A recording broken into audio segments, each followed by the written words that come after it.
আসসালামু আলাইকুম। তানাস টিচিং হোমের আজকের সেশনে স্বাগতম। আজকে আমরা ষষ্ঠ শ্রেণীর গণিত বার্ষিক পরীক্ষার পূর্বে আমরা আমাদের কোচিংয়ে একটি পরীক্ষা নিয়েছি, 50 নম্বরের সাপ্তাহিক পরীক্ষা।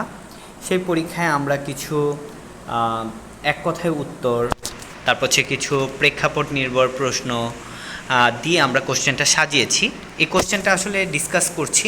তোমরা যারা পড়াশোনা করছো তারা অবশ্যই প্রিপারেশন নিয়ে এই কোশ্চেনের উপর একটা পরীক্ষা দিবে। পরীক্ষা দিলে তোমরা অনেকটা আইডিয়া পাবা তোমরা অঙ্কগুলো করতে পারো কিনা, বা এই কোশ্চেন এর যে ম্যাথগুলো আছে সেগুলো একটু প্র্যাকটিস করবে। আশা করি তাহলে তোমাদের একটা ভালো আইডিয়া হবে বার্ষিক পরীক্ষার প্রশ্ন সম্পর্কে। সো আমরা দেখো প্রথমেই সংক্ষিপ্ত প্রশ্ন রেখেছি, ঠিক আছে শিক্ষার্থীরা। চলক কাকে বলে? ইনটু চিহ্ন দেখাও। তারপরে যে দেখো এই চিহ্নটিকে কি বলে? 5x, 3y, 2x, 7x পদগুলোর যোগফল কত? ঠিক আছে, যোগ করা। 10x প্লাস 3y পদটিতে y এর সহগ কত? y এর সহগ কত? 10x প্লাস 3y পদটিতে y এর সহগ কত?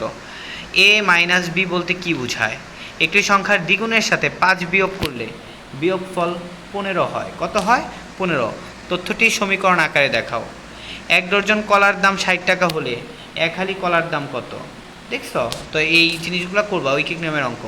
3z মাইনাস 8 সমান সমান z প্লাস 2 হলে z এর মান কত? এটা z এর মানটা বের করবা।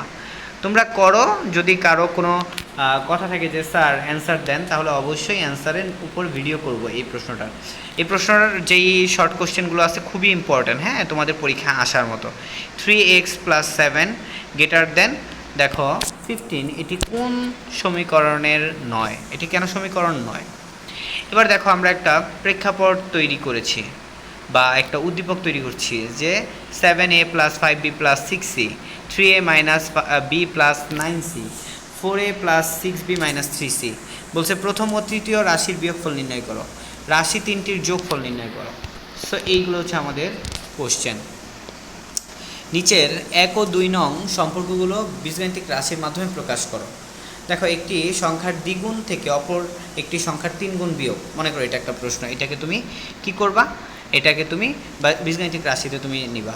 এ কে বি দ্বারা ভাগ করে প্রাপ্ত সংখ্যাকে সি এর 7 গুণ দ্বারা ভাগ।